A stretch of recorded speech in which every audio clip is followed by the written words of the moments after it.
Alors, dans l'actualité de ce mercredi matin, d'abord, vous rappelez là, que c'est le service de la Société des traversiers du Québec là, qui nous informe que la barge reprendra son horaire normal à compter du 21 mai, soit ce matin. Ben, c'est fait depuis 8h20, alors il est 9h03.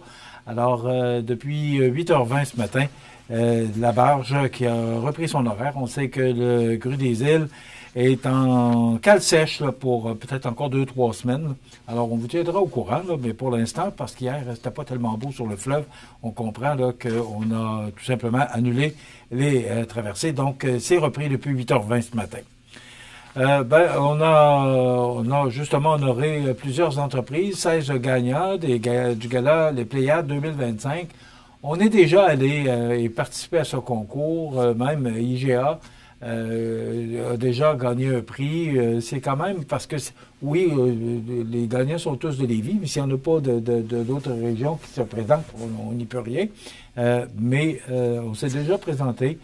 C'est quand même c'est 700 personnes, c'est quand même beaucoup de monde au centre des congrès. Donc, bravo à tous les récipiendaires. Je les ai nommés pendant le bulletin de nouvelles.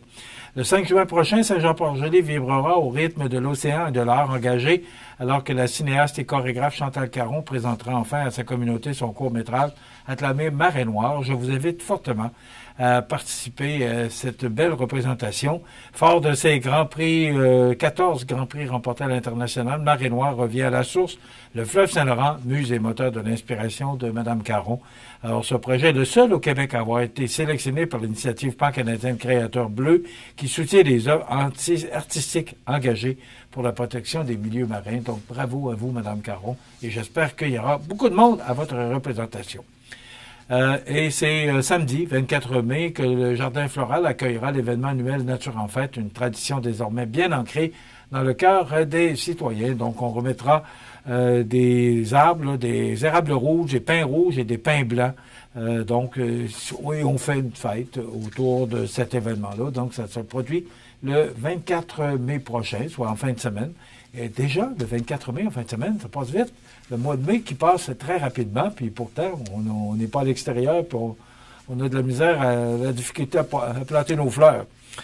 Dans l'actualité sur la scène provinciale, nationale et internationale, hier, il y a une personne qui a perdu la vie dans cet effondrement là, qui est survenu sur le chantier d'un complexe résidentiel à Blainville.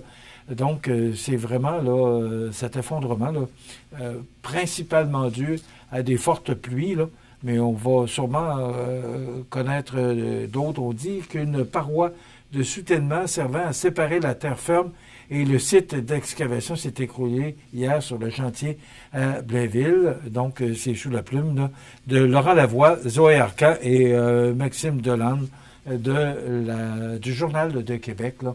Une personne qui a perdu la vie, c'est toujours une personne de trop. C'est triste. D'ailleurs, les pompiers de Blainville là, qui ont dû prendre certains moyens là, pour extirper cette personne là, qui était dans la boue. On entend ça, des choses de même, ces tragédies-là, et c'est toujours triste à entendre. Bon, j'ai pas beaucoup de temps ce matin, mais je sais pas si vous avez remarqué, mais le prix à la pompe a augmenté de 8 cents ce matin en me rendant au studio.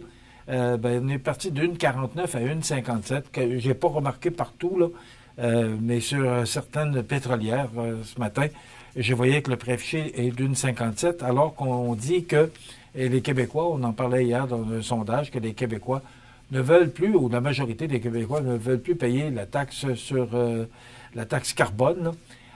Donc, on fait des parallèles là, avec l'Ontario. Là. C'est entre 20 et 30 cents de différence. Ça dépend des endroits puis des pétrolières. Mais c'est quand même beaucoup. Mais ce que j'ai de la difficulté à comprendre, le baril hier soir était à 65 $, en hausse d'à peu près 69 dixièmes de cent, et à 65 $. Puis le prix à la pompe est à 1,57.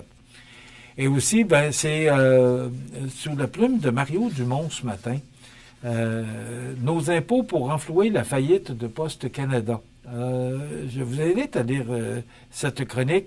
Je vous cite quelques lignes. Là. À quelques jours d'une autre grève, Poste Canada se retrouve ni plus ni moins en faillite technique.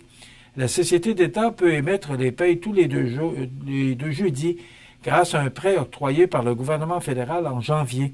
C'est l'avantage d'avoir le gouvernement comme seul actionnaire, étant financé par un endosseur à peu près sans limite qui jouit du pouvoir de taxer. Parce qu'on parle d'un autre conflit là, qui pourrait survenir vendredi. Est-ce qu'il y a de l'espoir? Est-ce que ça négocie encore?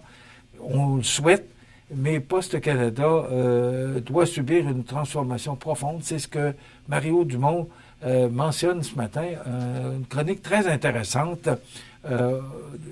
Ni d'un bord ni de l'autre, c'est à l'employeur de négocier avec le syndicat et du syndicat de négocier avec l'employeur, mais il semblerait là que on s'oriente vers une autre grève et ça va tout simplement accélérer les difficultés que Poste Canada connaît actuellement. Donc, on va voir si ce conflit-là va s'actualiser, si les postiers vont tomber en grève ce vendredi.